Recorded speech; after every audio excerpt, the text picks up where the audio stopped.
0712683989 for viewings or for more information. Nganza kwethu nansi imoto ethengiswayo iToyota eTOC laphana yonke into all in order laphana ke nganza kwethu. Price sicela 85,000 rand. Imoto isesikhemelele kwaMhlaba elingana 0712683989 for viewings or for more information. Umndeni wesilomo somculo kaMaskandi usicebe idlamini obedumengele inkosi yamagcokama uthi impilo yawo ngeke iphinde ifane emva kokudlula emhlabeni walomculi.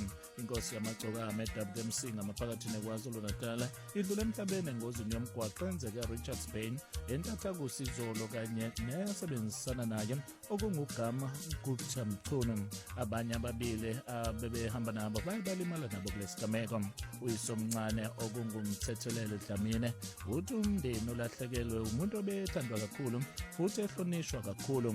Uchaza inkosi yamagcokama njengomuntu wabantu obenentobeko eyisimanga futhi ehlonipha wonke umuntu. Uthi akakhumbuli nangelilodwa ilanga ebona inkosi yamagcokama ithukuthele. Silimele akukho ukudlula lokho akusho ukuthi silimele sishayile. Kuningi nje uthi uma ukubheka ucabanga ukuthi engaphi kuyokwenza kanjani. Ubakha ngale umuzi omkhulu akayethi lo omncane mhlambe umakoti yobe sathi usafuna maze ngakhe lo muzi, but unfortunately sizobe safuna yena